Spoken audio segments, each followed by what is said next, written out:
Hello, what's going on, everybody? Welcome back to another episode of the J Sports Podcast. I'm your host, Joshua Nowakowski, and joined by me today is everyone's favorite guest and most consistent guest on the pod, Mr. George Martin. Just some pissed off Dodger fans after another loss to San Diego. Oh well.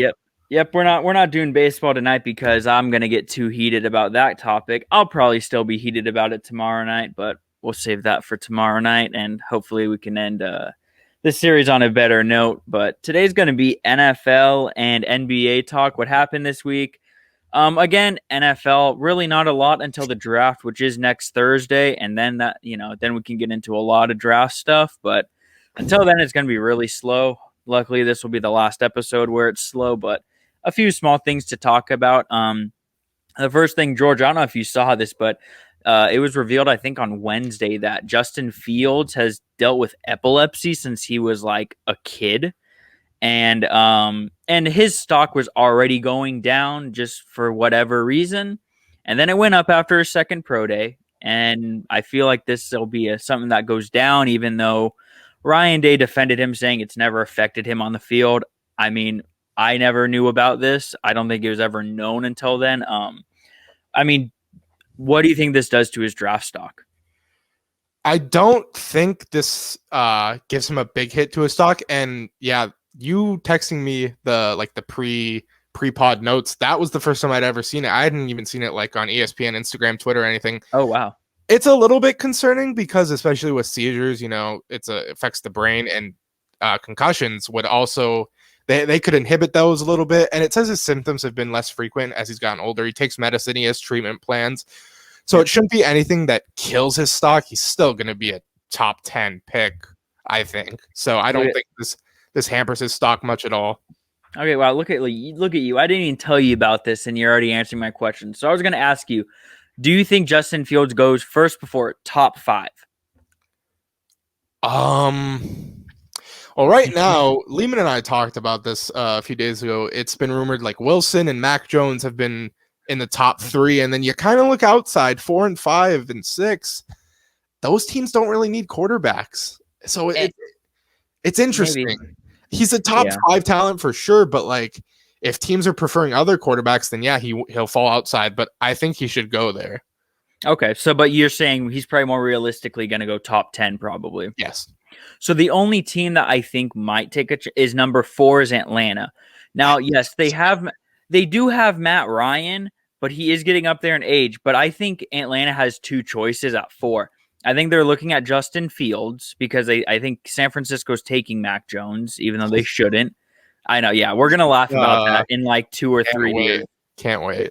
Yeah, we're going to laugh about that one. But Atlanta, you have, I think it's Justin Fields, and then I really think they're looking at Kyle Pitts. Mm-hmm. Like, because so you have Kyle Pitts, Calvin Ridley, and Julio Jones. And you have a better Todd Gurley at running back. Like, that offense is ridiculous.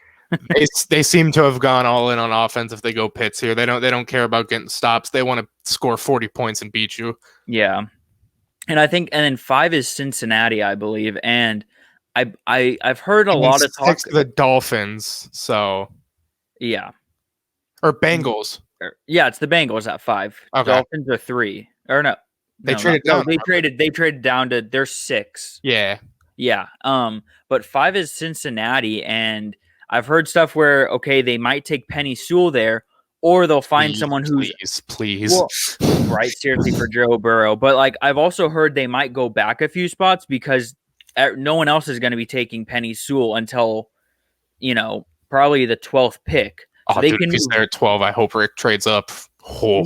I think what Cincinnati's going to do is move as far back as possible and get whatever package they can for 5 because they know no one's touching Penny Sewell, and they're just going to get him as long as I think the first team that's a threat to take him is the Los Angeles Chargers, and they're 13. So yeah. Okay. I think they can trade all the way down to 12 and get a good package, and someone who wants to move up and take a Justin Fields or Devontae Smith or Jamar Chase, whatever is there. I think they're going to move back out of 5 on draft night. Do you see them moving back, or do you see them taking Penny Sewell at 5 and not being cute and risky with it? I'm just going to say this. Whatever they do, it has to be a lineman. It has to be. Please don't get Jamar Chase and be like, oh, we're going to, reconnect the LSU off. Like, no, no, that dude tore everything in his knee. He needs to be protected. They were letting pieces of paper in that pocket to get to Burrow. So if they can trade back and think they're confident that either him or Slater, another good tackle, is there, Slater. Sure, that's fine. Get more picks and you can load up. But in the NFL draft, you don't want to take risks. You need to take surefire picks that you're confident in. So I think just Sewell's there, take him. And then if you want to trade up or trade back more picks, you do that after. Yeah. I think I don't, because someone could just surprise you and be like, yeah, sure, let's take a better offensive lineman. So I don't think they want to get too cute with that. I think they should just stick with 5. I think maybe you can move back 6 because I don't think Miami's taking an offensive lineman. No, their line's pretty good. And then, Lee and I were talking about with the Lions. They just got Goff. Maybe they're like, okay, we have a quarterback. Let's protect him a little bit. We have a good running back in DeAndre Swift. So you never know. Yeah, I would just take Sewell at 5, but we'll see what they do. And this will be the last week of all the draft speculation. Thursday night, first round, it's going down. I've read some stuff about the Vikings. I guess Spielman really wants a second round pick. He likes that quarterback from Mississippi State. Apparently, they've had technically you can't have private workouts. I don't remember his name, but I guess I know that we haven't signed a backup. But I know the Vikings, they haven't done private workouts, but they've done a ton of studying on him, and I guess they like him. I don't know. I mean, I'm for it as long as it's not Sean Mannion. I don't care who our backup is.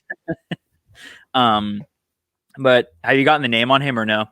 No, I'm still looking. Okay, no worries. Well, while you search that up, I'll get into the next thing, which is the other news that happened in the NFL this week. The NFL, they passed the rule for number changes with position skill players. So here are the new rules now. Running backs, tight ends, fullbacks, halfbacks, and wide receivers can now wear numbers 1 through 49 and 80 through 89. Defensive backs 1 through 49, linebackers 1 through 59, offensive linemen 50 to 79, and defensive linemen 50 to 79 and 90 to 99. And the only no quarterback change and no kicker change. So they're the same, which is 1 to 19. So George, thoughts? Do you like it? Not like it? I absolutely love it. I can think of guys, Derrick Henry changing back to 2 what he wore at Alabama, Ezekiel Elliott 15 what he wore at Ohio State. All those numbers are cold. All those numbers were when we were first seeing these, prospects in front of us and on the main stage. Justin Jefferson could go back to 2. Eric Kendrick 6 he wore at UCLA. Yes. I'd absolutely love that. I know I sent that to you. And it makes it more unique. It makes it more fun. And if these players want to embrace it, and I'm totally for it. Yeah, the negatives, though, the NFL is making them. Well, not the NFL. Nike would make them have to buy the rest of the investment of jerseys. So whatever's left out there, the player himself has to buy. And Derrick Henry or Dalvin Cook actually wanted to change it back to 4, and it was 1.5 mil. Which that's crazy. And that's the same thing that happened to LeBron and AD when they wanted to change. It was too short for the inventory. Yeah, and I heard they are doing it after Space Jam though. That change is going down. But they want a ring. Yeah, I don't know. Yeah, and it was weird. People are saying, the Lakers might, retire 23 if AD wins 3 or 4 or 5 rings. Post LeBron, retire number 3. I don't see why you would change it after you won a ring. And then one last point, Tom Brady absolutely hates it. Dude had a complete Twitter, Instagram rant, social media. Dude's like, oh, the coverage is you're gonna be looking at 3 thinking it's your receiver. Like, you're the GOAT. You shouldn't care about coverages. You should be able to see everything you should know who you're throwing to, know where everything's going. Like, wait, one player's wearing a dark jersey, one player's wearing a light jersey. You should be able to tell. What? That's I don't know what he exactly said, but I'm just like, he's like, oh, this is gonna confuse you. I'm like, you're the last person that should be talking about that, unless you're concerned that you're falling off next season. And I don't know, you have players' numbers memorized, and while you're looking out the pocket, you see 12 in the corner, you're throwing that way. Like, I don't know. Yeah, I like the number change, but it seems like a lot of players aren't going to do it for the reason you brought up of having to buy. Dalvin Cook said he wanted to change to 4 from Florida State, but the investment was just too much. And I mean, I don't know what play. I mean, I'm sure some players will just pay the investment. Like, I think Derrick Henry, I would love for him to go back to 2. Ezekiel Elliott has money to throw around. I think he should. I think he will go back to 15, which would be sick. Even though I hate the Cowboys, it would be sick. And I mean, I'm trying to think of any other place. I mean, Justin Jefferson already said he's staying with 18. He's not going back to 2. I'm guessing his investment probably got really high after his rookie year. Trying to think of any other players that could. I mean, I like the Eric Kendricks one. Yeah, Derrick Henry. What was Anthony Barr in college? He was the same number, I'm pretty sure. He was? Oh, okay. I think. God, it's been so long since he's been in college. I'm pretty sure he was the same number. It was? Okay. I thought so, but I wasn't sure. Or it might have been 15. It was either that. It was either 50. He both wore 55 or it was 15. Okay. Okay. Oh, he doesn't have UCLA up on his Instagram anymore. Whoops. But yeah, the NFL put like a post or something of potential guys who could change their numbers back. Hold on, let me see if it's still up. I think Alvin Kamara was considering changing his number too. I think he did a Twitter thing. He said he was going to change it. Yeah. Ooh, didn't Juju wear 1 at USC? What number was he at USC? I want to remember it. I didn't like it. It's okay. I got you on that one, George. I got you on that one. I know you're not a USC guy, but I want to see because I could have sworn he was number 1. I want to say he's number. Oh, he's number 9. Anthony Barr wore 11. That's right. Okay, I knew it was in the teens. Okay, so Barr could, if he wanted to, he could go to 11. Yeah. I don't. And Juju could go to 9 now, I guess, at USC. Whatever. Mm-hmm. I'm interested to see who does it and who pays up and who just decides not to because of that reason. Like, it really sounded like Dalvin Cook was all in on changing. Then he got the price tag and he's like, yeah, nope.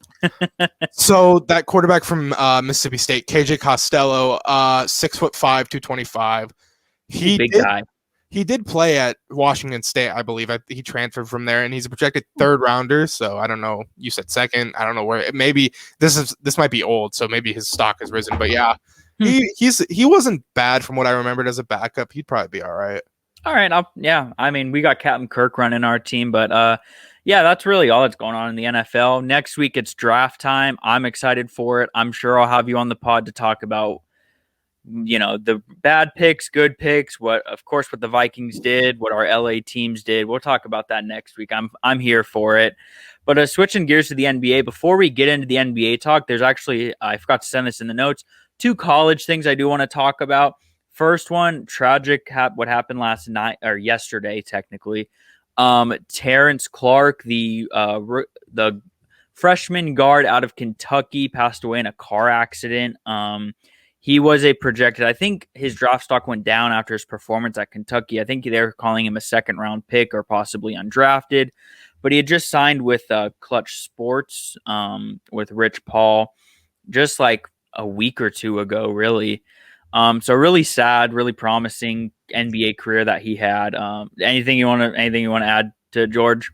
Yeah, I remember watching a few games of him in college because I know Kentucky was pretty good to start the year, but then they slipped and kind of just fell out of the media spotlight. But yeah, I mean he was 19. I'm 19. Are you 20? 19? I'm 20. I turned 21 in October. Yeah, I mean it's just to think about our age and his teammate BJ Boston was rumored. It was early on rumored that he was in the car, but he was right behind when it happened. And I was going to ask you if you knew about that. Okay. Yeah, watching like one of your friends die right in front of you because supposedly his car, he was driving behind him. That happened. I mean, it's got to be horrible to witness. And it's sad all around. Yeah, and so I guess a few things before we get on to the next story is, oh man, I just lost my train of thought. Okay. Oh, I remember one of them. I remember it was a few. I don't know if you've seen this. I've saw it on Twitter a few times or on Instagram. What the NBA did for Isaiah Austin.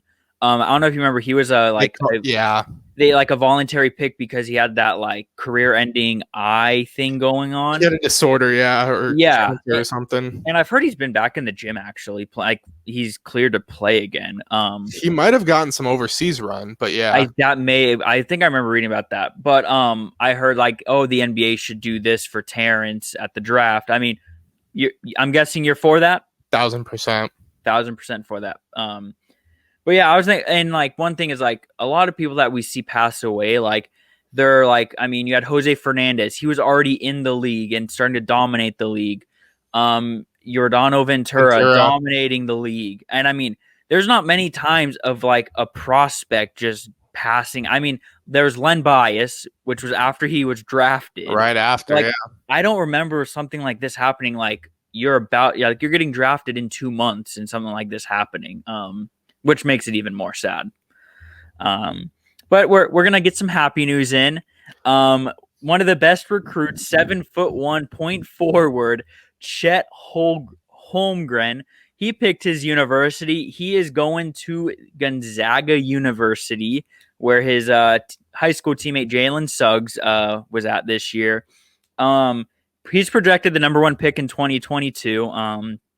You like him going to Gonzaga? I know Michigan was on his final list, and so was Ohio State. I mean, the rich get richer here. Gonzaga just 1 game short of having a perfect season. And yeah, I mean, do we kind of get to a point with their coach, Mark Few? He's been there for years, and I mean, he's a legend. But I mean, now they have the number 1 overall prospects, and you just kind of wonder, when are they going to get over the hump? Are they going to move conferences? People have been saying that, somebody made a point where they don't get humbled much in the regular season because they're playing these, lower ranked teams. Like Baylor got absolutely smacked by Oklahoma State, I believe, or something in the regular season. And that builds, adversity builds character, and you learn to grind through the regular season and just learn to get better. And I mean, Gonzaga's biggest opponent in this season was BYU, who UCLA stomped on in the first round. So it'll be interesting to see. They should be favorites to probably win it all because Baylor just lost. They're going to lose Butler, and they lost Davion Mitchell. Mm-hmm. Oklahoma looks really good coming up. UCLA is most likely bringing everyone back, minus Juzang. Unfortunately, he went to the draft, but it's fine. We're bringing in a 5-star point guard anyway, so we'll see. I'd probably have them as the odds-on favorite right now, unless something else happens. I do know when Gonzaga plays in the same conference as Pepperdine. I try to go to a Pepperdine game. Like I try and go most years. I haven't gone in a few years, but I will be like when they go to Pepperdine. That's going to be a ticket I want because like I've seen videos of him playing high school in Minnesota at Minnehaha. Mm-hmm. I mean, and it's not like he's not playing bad competition. They're playing legit guys in Minnesota. Minnesota's becoming a big place for basketball. Yeah. People. And I mean, just like seeing a guy 7'1" be able to dribble the ball, take a step back 3 and hit it on a consistent basis. And then you have post up moves, which I think a lot of big men don't have these days, post up moves. I know you got post up moves though, George. I've seen it. Oh, come on. In that rec league, I was playing like the athleticism of current Marc Gasol, and I could not get off the floor. It's okay. You get to redeem yourself this summer, hopefully. Yes. But I'm excited to see him at Gonzaga, and then it'll be so Jalen Suggs is going to be the first ever one and done at Gonzaga. Chet's going to be the next one. 1,000%. Yeah, but I'm excited to see him, what he does against the college level, again, in those before conference games. Because, yeah, Gonzaga didn't have big competition, but before the season, they played Baylor, they played Iowa, they played Kansas. So they did, or no, the Baylor game got canceled. They played Kansas and Iowa. Exactly. Yeah. And Iowa was out in the first, second round. And yep. Kansas got round. smacked by USC. So yeah. But I'm excited to see him ball out at the college level. But now we got some NBA news this week. Anthony Davis finally returned back into the lineup for the Lakers. It was in a losing effort, unfortunately. 110-115 to the Mavs. AD played the first half, 16 minutes, 4 points, 4 rebounds. Shot 2 of 10. He looked rusty, but what do you expect? The man missed 30 games. And Any thoughts on this? First game back. So yeah, I was just looking for a few things out of him. I wasn't concerned about the game results. Yep. He was moving well, and he wasn't hesitant to take shots, and he wasn't hesitant when he was like falling. He didn't look like he was, being like, "Oh, I fell. Am I okay?" He was just falling, getting back up, and running up and down the floor. So he looked thinner too. So he's he looked. I mean, yeah, I was okay with the way. I liked the way he played. I'm sure a lot of his rehab was getting in game shape because he had an injury post-finals and he only got 70 days to recover. So I bet you he wasn't really in shape, wasn't 100%, kind of rushed back, but didn't have a choice. So I think a lot of the recovery time was him getting in shape. I think he was probably relatively healthy, and it was more stabilizing, around the calf muscle, making sure that's strong, making sure and yeah, when he fell, didn't look like he was grimacing, didn't look like he was like, let me make sure I'm okay. So he looked good. Hopefully we can get those minutes back up and, start moving up a little bit more. I think I hope they move him up even. I mean, he looked like he wanted to go back in the second half, and he looked like he could have, in my opinion. So I didn't want him to. Do you see him tomorrow? They play the Mavericks again. Do you see him again first half only, or do you see him maybe split in the minutes and getting some? I think he'll get a little bit of more third quarter run. He did play a little bit more than 16 minutes. I know they said 15, but they put him back in and said, "Here, take the rest of the half." And yeah. I mean, maybe 20 minutes. I know you want wins, especially because if we beat Dallas, we'll have the tiebreaker over them, but you don't want to risk. Exactly. I would play him 17. Sorry, Anthony. I'm with you on that. I'd rather protect 20 at the most for tomorrow. I don't see him even getting 20, but that's his cap for tomorrow. Yeah. Hopefully Lakers can bounce back. They seem to do that well. I know you said on your podcast, they do well once they get to look at film on teams and, see a team, how they played. And they're going to be missing Porzingis, it looks like. Probably. And Kleber might be out again. So that's two of the better forwards. I mean, and that should be, Anthony Davis, Drummond, that should be good work for the two of them. I liked what I saw from the two of them together. Like, the spacing didn't seem like it was bad. It seemed like it could work.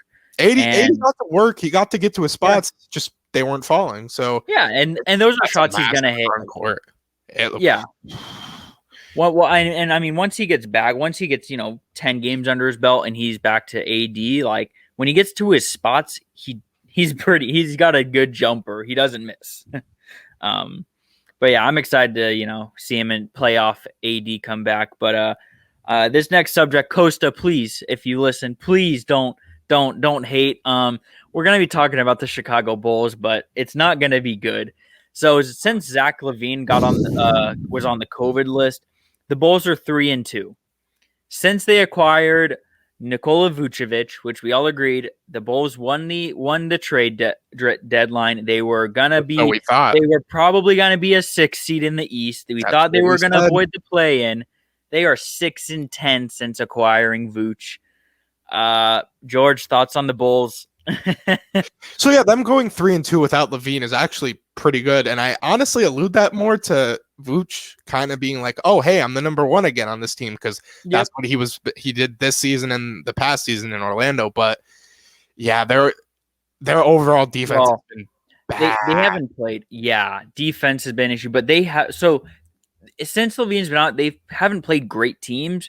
You have Miami back-to-back tomorrow, Monday, and then you have the Knicks, which we're going to talk about in a little bit. Like, okay, if LaVine's not back for those three, I want to see how they play. When they're going to play, these are playoff teams. You're going to be playing these guys. You might meet Miami in the play-in game. So these are big games. I do not want to see Miami in that play-in game. Oh, no. Yeah, it's just been their defense hasn't been good. It's just that's basically been it. They're just getting punished. Yeah. So they're going to need to retool a little bit in the offseason. They really need a point guard who can defend well and is a good playmaker, because LaVine, he's decent, but I mean, that's been lacking a lot too, just getting their offense going. Like, Lonzo's perfect for them. Are they going to spend? Are the Pelicans going to re-sign him? Who knows? Oh, you guys know my thoughts on this. The way they've managed Lonzo, and I know he's a restricted free agent, I don't think he's staying.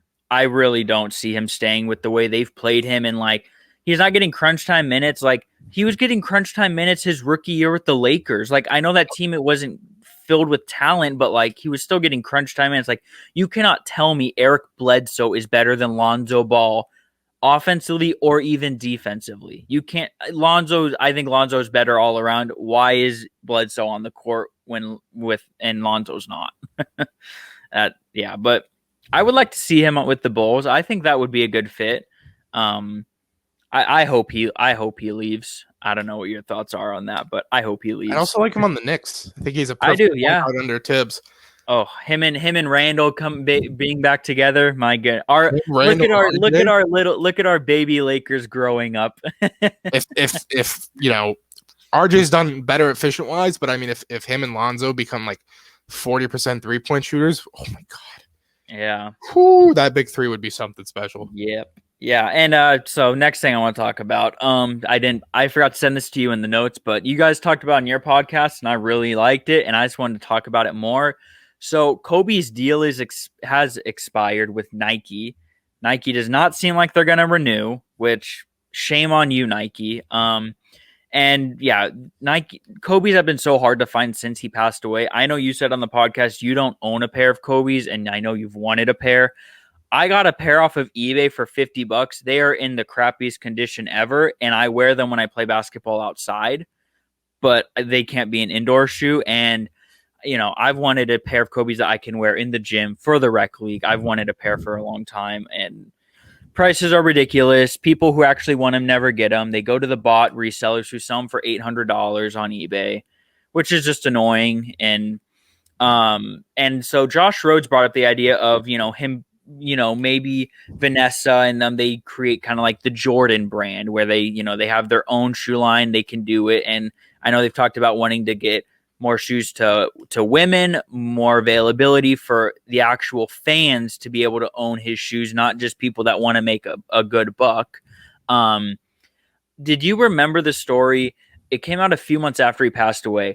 Kobe planned on leaving Nike and starting like a new company. I did not remember. I did not. Okay, I want to make sure I'm not BSing this. Okay. I'm 99% sure I remember hearing this. But while I search that up, just give me your thoughts on this whole Nike not renewing Kobe's deal. So yeah, like with the shoes, I always wore high tops and like, KDs and LeBrons, the ones that had like ankle support, because I always got really bad ankle sprains.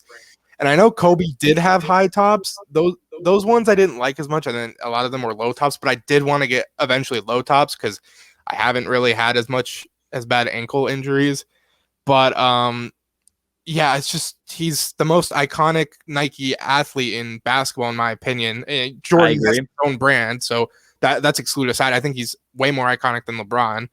I agree. Yeah, just the whole handling of shoes being available, jerseys, like Mamba wear. Mm-hmm. It's been horrible. I personally haven't tried it because I'm not getting up at 6 a.m. to be outbid by bots. But like when I go to my Twitter, people are complaining like it's ridiculous. And then how can it? There shouldn't really be any worry about profit from Nike because there's going to be such a high demand for these Kobe's unless and there's no way the production costs more because they make them in like sweatshops, man. Yeah. Okay. So that's why don't you do what Kyrie does? Kyrie sells his shoes at $110 a piece. That's a reasonable price for a basketball shoe. I'd get more. Yeah. I've owned 2 pairs of Kyrie's mainly because of the price. I mean, LeBron's, some of them get pretty expensive, but yeah. The Premier LeBrons are like $300, but like the LeBron Soldier 11s, I think I had like $150. That's not worse. That's not much for a shoe. PGs I remember like $130. I have a pair of PGs. Yep. I don't know why, but I have a pair of them.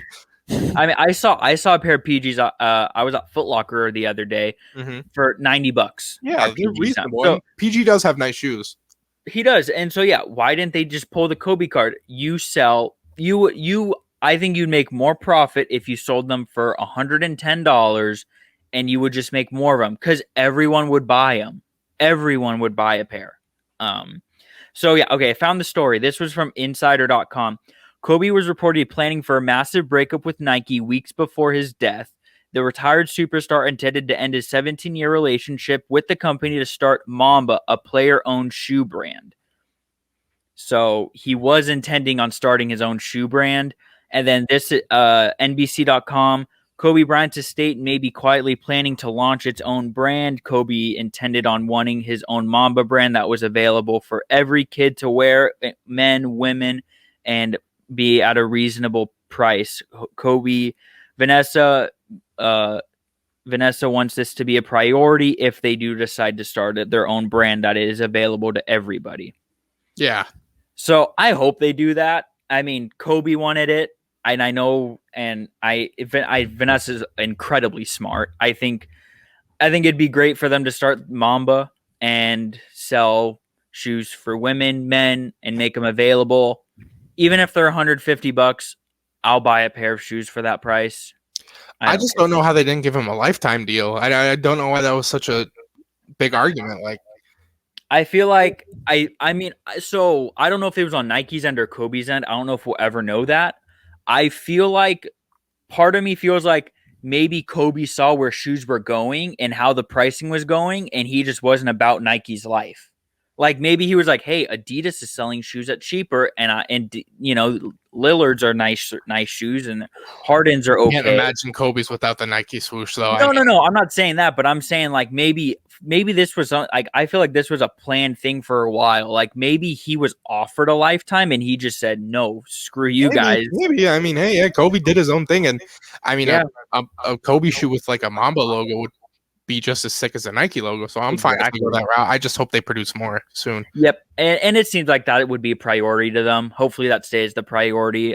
But I'm excited to see what happens here. I know it is sad that Nike isn't renewing, but I'm excited to see what happens out of this. Did you see the Zion showed off his first shoes that are coming out? I did not. I'll actually go look at that then. Okay, yeah. I rock with them. Like I'd buy a pair of Zions. Like they kind of dope. If you find a picture of them, like yeah, I want to get your thoughts, George. You're seeing these for the first time. Hold on a second. Let me make sure these are the right ones. Zion Williamson. He's Jordan, correct? I believe so. Let me see. Let me see if I can get a picture. Zion signature shoe. I like them. Yeah, I rock with them. Kind of remind me of like Hyper Dunks a little bit. A little bit, yeah. I don't know if you saw it. Like, here's one pair of them.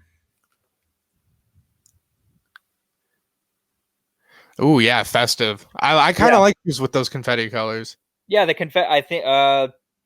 Oh, the blue one. These blue ones are nice. Yeah, the ones with like the multicolors kind of remind me of a Yanni signature shoe, the Zoom Freak ones. Yeah, definitely. Oh, okay. He has like a pinkish one too. All right, yep. Yeah. The mix of represents South Carolina colors because he's from there. Okay, so we rocking Zions in summer league. I don't know, man. I don't even know what shoes I haven't hooped in so long. I don't know what shoes I have. I don't know if they fit. I don't know if they're. I think the last shoes I hooped with were PGs. I know I have LeBrons, but those might be too small on me now. Yeah, I might come back in some new shoes. I'm a shoe free agent. Everyone on the pod, look at that. Comment what brand of shoe you want me to wear, and I'll consider it. All right. I have a pair of the Kyries. They got roses around them. They're cool. I like them. I think Lehman might have that shoe. He does. He has those as well. Yeah. But I mean, like low key, like I could fuck with those Zions. I could wear those shoes. I might be interested in a pair. But I think that's enough shoe talk. I don't think we've ever talked about shoes on the podcast. Shoe Palace, baby. Yeah. No, don't ever buy shoes from Shoe Palace. Don't ever buy. Anyone out there who has ever considered buying a pair from Shoe Palace, it's a ripoff. Don't do it. Please don't. Just don't. Going back to the NBA though, the New York Knicks, holy macaroni! This team came out of nowhere and led by their MVP Julius Randle. He is going off. I know, man. I miss him in a Laker uniform. Me and my dad, we were huge fans of Randle. We liked him. And seeing him thrive in New York is really cool, dropping 40 bombs every other night. But my question to you, George, is how far can the Knicks go in the playoffs? Second round should be their expectations. I think that's where they ultimately lose because no matter where they end up, they're gonna have to play one of the three Nets, Sixers, Bucks. I don't see them beating any of them, although I'm really hoping the standings stay like they are right now because we would get a Knicks Nets second round.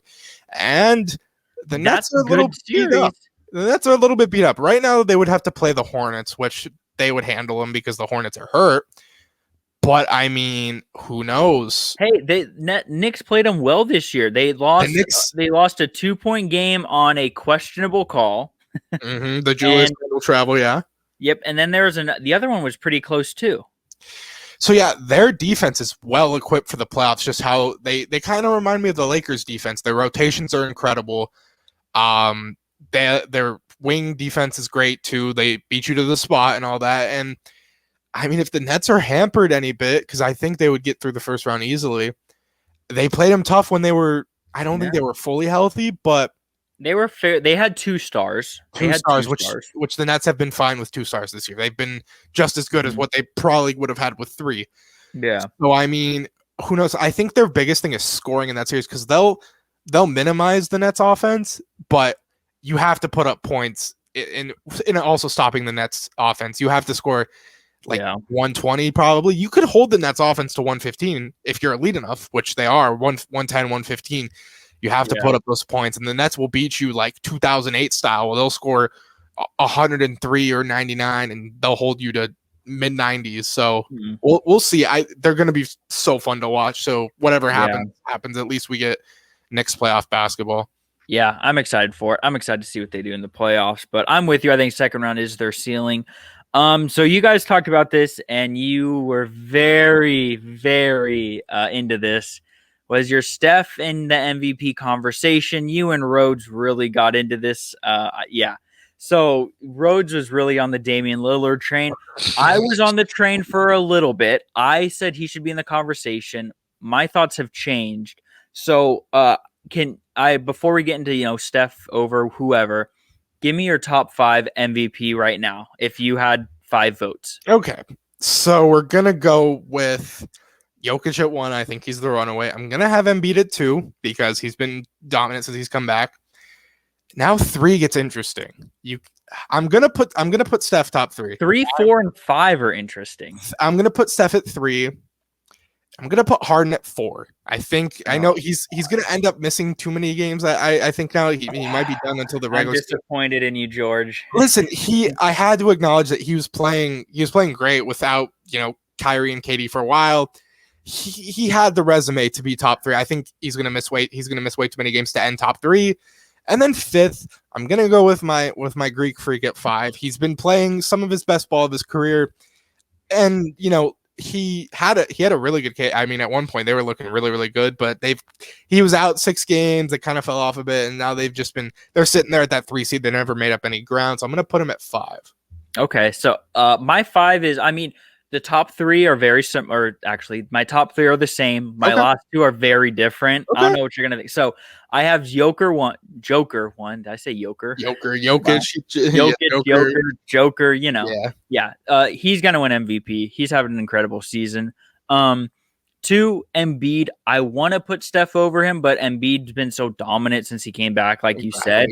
If Embiid had a little bit of a slow step, like I'd put Steph over him in an instant, but I just can't right now. Steph 3, CP3 4. I don't hate that. I don't hate that at all. Okay, and I don't know how you feel about 5, Julius Randle. People on Twitter have been asking for Randle MVP love. I think he's probably going to run away with 40-point bombs every other game. And he has the Knicks in what are they? The 5 spot right now. 4. They're 4 now. They're the 4 seed, and a big part of it is Julius Randle. I think the development of RJ Barrett and some other guys, but it's been a big part has been Randle. What's funny is that with the guys you mentioned, there was no player from a number 1 seeded team, and I think with the nature of this season. Oh, I didn't. Yeah, you're right. I have Harden who is with a 1 seeded team. But yeah, I mean, no, Randle. There are New York NBA people who have votes. Randle is going to get votes. Stephen A. Smith. Yeah, there's NBA writers who get votes, and NBA, they're in Secaucus, New York, so Mm-hmm. He's gonna get some votes. Nothing substantial. Yeah. Could he finish top 5? Maybe, probably like Yeah, 7. and I'm not predicting my No, top. no. That's just who I think my top 5 are. I've already made my case for CP3, what he's done with the Suns. And then Randall, it's the kind of same thing with CP3. It's just like that effect he's had on the team. I know last year was different, but he's a star He is now. probably the second best floor raiser currently in the NBA outside of Yeah. LeBron. And I would say this, if the Warriors were anything outside of the plan, I think Steph would be run away for it. Like if they were 6, I think he'd be run away for MVP. Oh yeah. If they were yeah. And the Dame over Steph thing, it's kind of inadequate now because you look, Blazers are currently slotted in the play-in. Warriors are only 2.5 from Portland. So yeah, with Steph not having any really comparable help, I know CJ was out a while, but they've been healthy for a little bit, and they haven't. They got Norman Powell. They have Dame has had guys. And CJ's back now, and they haven't. Dame went out for 2 or 3 games, but they didn't move up at all in the standings when Mavs didn't move up and the Blazers didn't move up when the Lakers were out. If Dame made up ground and got to the 5th seed, I think he would have a lot better shot. He would definitely be a top 3 behind Embiid for sure. And my Dame putting him in the conversation was when it was those 2 weeks when he was dropping 50 bombs. Yeah, but he was like the most clutch. Crazy. Exactly. No, I had him too. I had him up there too. I had him 3 or 4, but now they're slowly starting to fall off. Steph had a 2006 Kobe run. I mean, it's really hard to deny him not being over Dame, right? Yeah. There's one I forgot to mention this in your notes, but we're talking about the Blazers, and it just reminded me of something I've been wanting to ask. Okay. Blazers have struggled since the trade deadline. Mm-hmm. They made the trade Gary Trent for Norman Powell straight up. And Norman Powell's been okay. Mm-hmm. I guess he's no defender. Gary Trent at least played defense. A lot of effort, a lot of hustle with Gary Trent. Yep, and Norman Powell doesn't do that on the defensive end, in my opinion. Not as well, yeah. Yeah, he attempts, but he's just not. He's kind of like, I think of him kind of like a little bit as like Steph. He attempts, but he was capable because his defense was a little bit better than advertised because he was playing in Toronto with Nick Nurse, who has a wonderful defensive system. Yeah. And, so he looked better than he was. And now with Portland, their 3-guard lineup is giving up everything. And, okay, so my question to you is, if you could go back to the trade deadline, would you have made the trade for Norman Powell? I wouldn't have, because he's an impending free agent. He's going to want a bag. Yes. Are they really going to commit multiple years? And because if you look at comparable contracts, not for their small market that they are, no. You look at like comparable contracts. I think KCP got like 13 mil. KCP plays defense though, and if Norman's going to be asking, I'd say he'd probably start at 15, maybe get up to 20 because the cap is eventually going to rise down the road. So maybe the Blazers think, okay, if we get him for 17 now, it won't look as bad 2-3 years down the line when fans are already back and the cap's rising. But you have a very, very small window now. Your window was kind of open when you were going to conference finals with Dame and CJ. You gave up 2 firsts for Rocco. Your assets are kind of dry. Nurk has a big contract. There's no young guys now. Dame, they have no future. Liam and I were talking about this.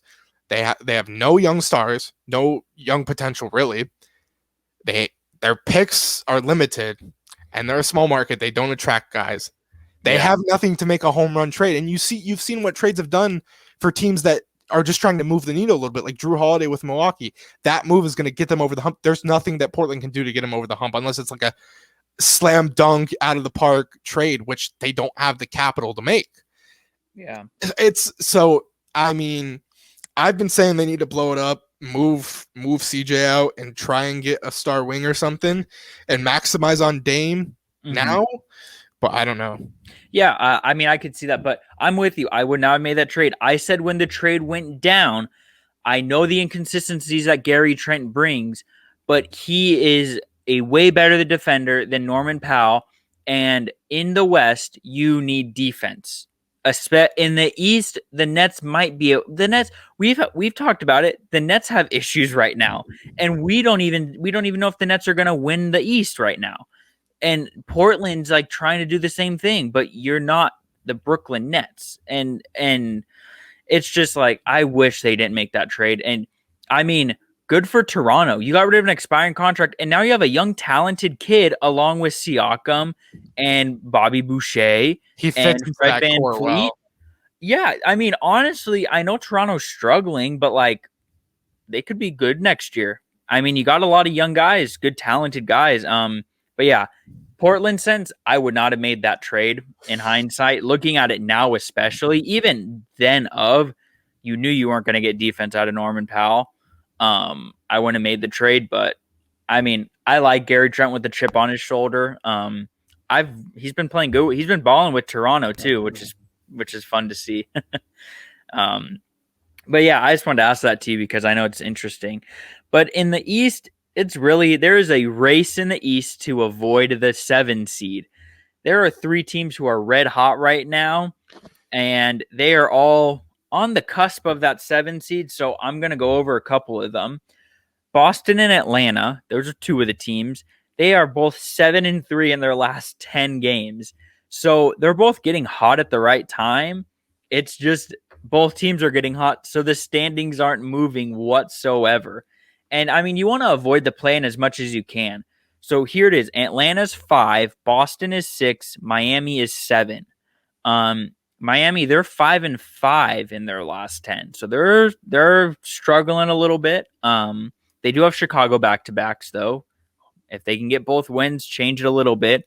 And they are all separate. Atlanta has a 1-game lead on Boston. Boston has a 1-game lead on Miami. So it's a close race for that 7 seed. I just want to get your thoughts on the race between these 3 teams, and who do you think gets stuck with the 7 seed in the play-in game? Unfortunately, I think the Heat are, and I've been one of their bigger fans throughout the year, but they have a lot of offensive inconsistencies, which concerns me because their defense, when fully healthy, is probably a top 5 in the league. Mm-hmm. But there's just a lot of games where they can't shoot for anything, and their offensive scheme's a little bit in. There's games when Bam doesn't get aggressive when I want him to be. He's too busy. He's being a little bit too passive, and there's some games he only takes like 7-8 shots, and he's their second option. He needs to be taking double digits, and you have Hero and Robinson going 5 for 13 each, and I'm like, what are we doing here? But to get back to the race, Hawks a little bit injury riddled right now. Trae Young's going to be out maybe a week, and Clint Capella was out for their last game, but they beat Miami without their 2 best players, which goes right back to my point of me being nervous about them. Celtics have been phenomenal. They've been playing on the backs of their 2 stars. Mm-hmm. I think those 2 teams are going to stay right there. I think Hawks probably can do enough to win, and there's not a lot of worry with the Celtics right now in terms of them falling back to the play. And I mean, also, I guess the Knicks are in the conversation too. They're tied with the Hawks. They have the tiebreaker. Knicks 8-2 in their last 10. So I think it will be Miami as well. I'm with you on that.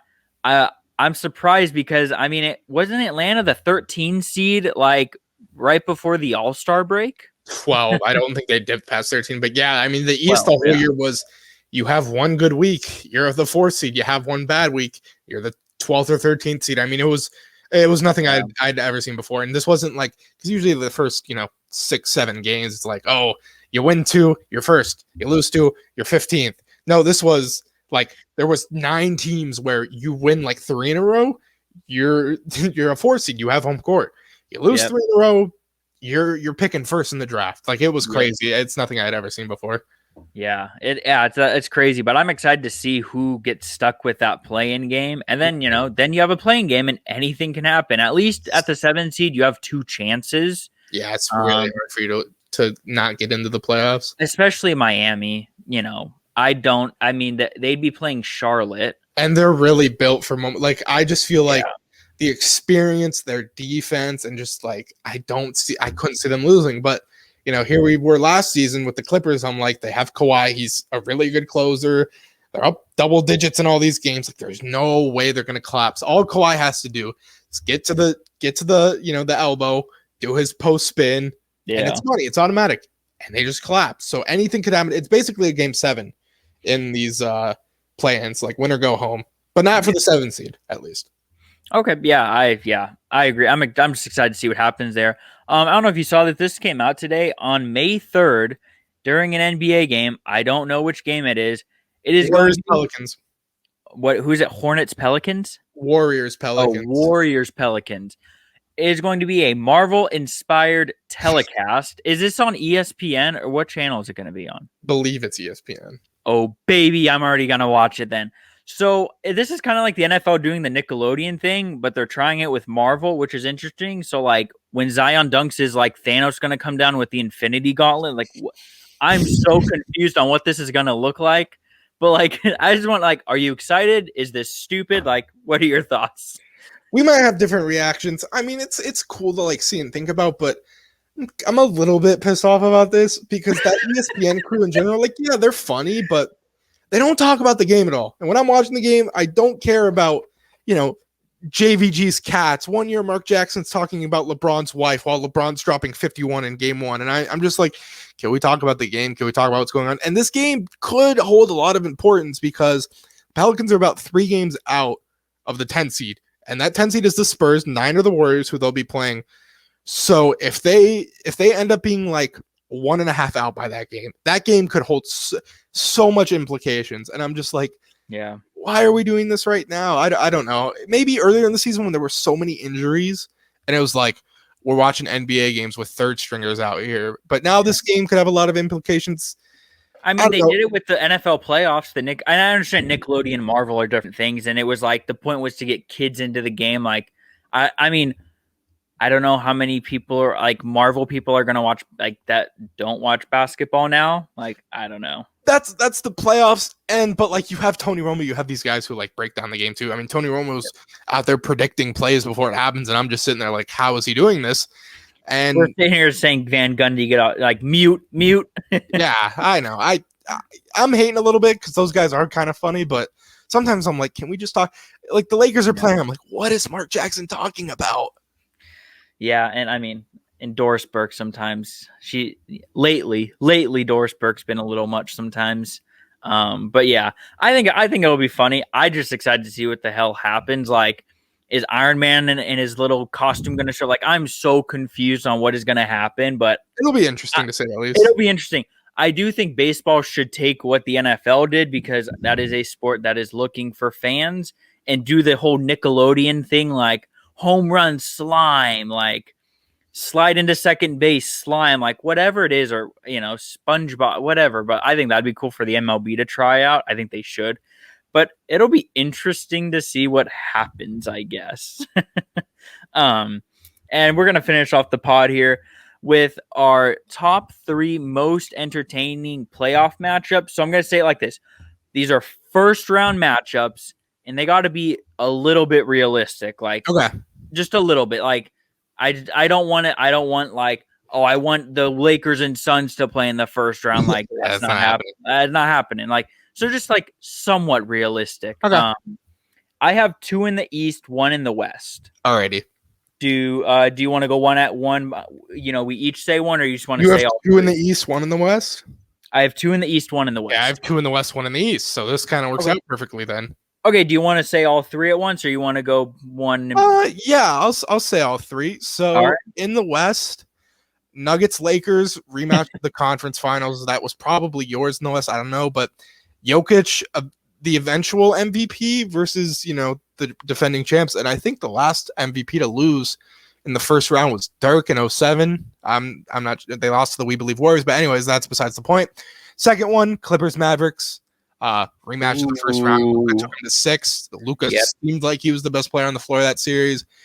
And that one would probably be interesting. The last one, Sixers versus Heat.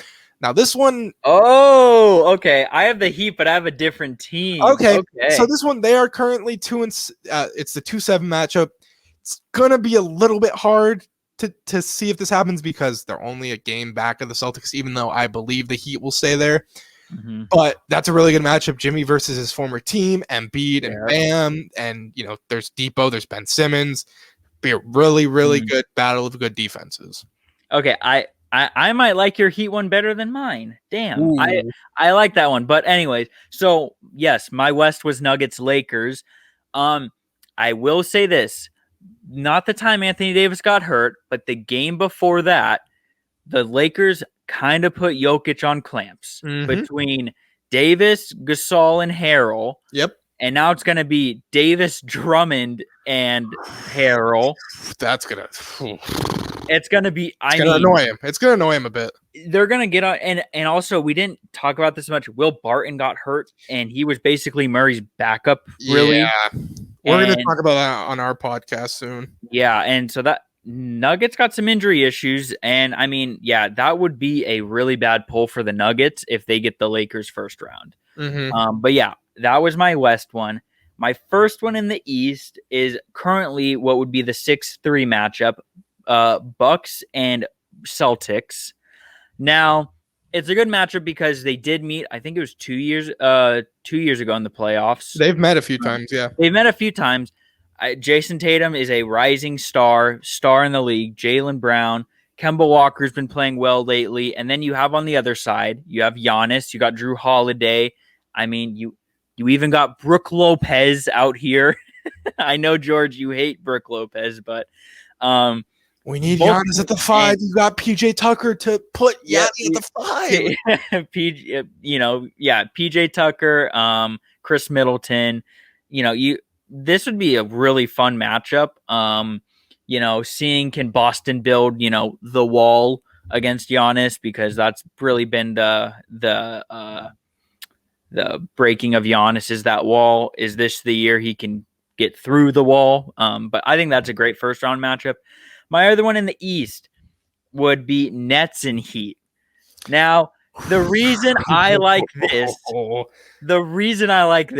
is I low-key think the Heat would win this in 7. Oh my God. Okay. So I said this right after our podcast the other day. I said, if they get Depot back healthy and Harden isn't playing, or even if Harden is and they're hampered, if the Heat are fully healthy, I could see them winning that. And I know Lehman called me an idiot, so if he listens to this, he's going to be up in our mentions. Okay, first of all, Lehman, dude, did you see what the Heat did to Giannis in that series last year? I know, sorry, these are rough times, George. I don't want to bring up sore memories, but did you see what the Heat did to Giannis? Disrupted him with Jimmy Butler and Bam. And it's like, okay, the Nets got 7 games with their big 3. I'm pretty sure KD played more games with Anthony Davis on Team USA than he has with these dudes. I'm right. I'm pretty sure played more games with Chris Paul. No, I'm kidding. David Stern had to veto that. Anyways. Oh my, yeah. But I mean, Nets and Heat, like low key. I mean, that would be a series I want Bam to be very aggressive, because I don't know who's stopping that man in the paint. It definitely ain't going to be DeAndre Jordan. I can tell you that much.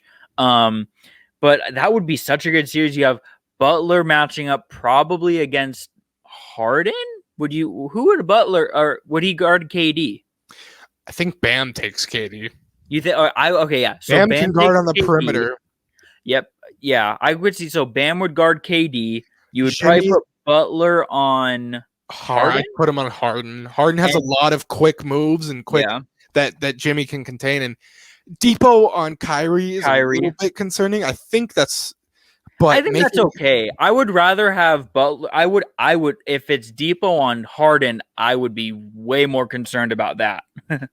Harden's got quick moves that he can get right by you. And listen, exactly. This isn't Kyrie slander, but out of the other two, I would want Kyrie. I would make Kyrie try and beat us, because we've seen like with Boston, he goes out, his team still wins, and he's never really been the number one in a deep playoff team. So Harden has, KD obviously has, and just of those three, I'd want Kyrie to beat me instead of Harden dropping 40 on me, or Kevin Durant dropping 35 on 13 shots, So that's where I'm at. And Depot, he has the biggest, concern with his injuries, and I think just having him on Kyrie would do less damage than Harden going.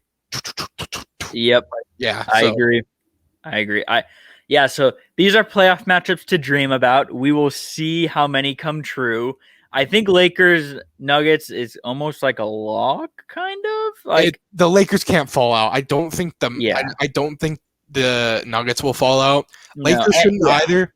You think like, oh, they're only like it's only 3 games, but I mean we've seen so many times where, look, the Pelicans have been 3 games out of the play, and I know they're two completely different teams, but they never made up ground when the Warriors were without Steph and the Spurs have been yeah. losing. So you see like, oh, 3 games out with 13 games left, like, oh god, it's not that close, but it doesn't. It should be pretty likely. We'll see though. Yeah, I think that one's pretty likely. Boston Bucks, I don't know because there's that battle for those 6-7 seeds. I would love to see Nets Heat, but that would mean the Heat would probably have to earn the 8th seed, which means they'd lose to Charlotte, which I don't know if how likely that would happen. That If or LaMelo and Hayward are back, maybe. I mean that, and also it's only one game, or you need the 76ers to they're take having the it back one. right now, so it's going to keep flip-flopping. Yeah, so I mean that'd be a fun series. Or I mean, you said it, Heat 76ers. I think that's a fun series as well. But we'll see. What was your other one in the East or in the West? Oh, it was Clippers Mavs. I would love to see that, but we'll see what the playoff gods bring us for this year's matchups. I'm excited for it. It's coming up. or NFL draft coming up. And, tomorrow I'll be talking about some baseball.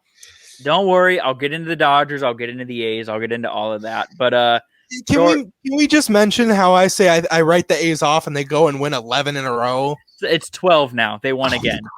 And they are 13-7 and first in the AL West. And you want to also know what's funny? In our second half, like preparing podcast, like we did right after the All-Star game, it was like second half, just predicting about the second half. I said from like the teams in the playoffs, I said the Knicks would fall the most out of like. And listen, at one point they were like 9th, and I'm like, at one point they were, worked, and then they go run. I said Randall was in top 10, and then the Knicks would fall, and both this. I have like good juju for my bad picks. This man I don't know if you, I'm sure they heard it. This man said Randall wasn't a top 10 big in the league, and now he's my number 5 MVP of the league.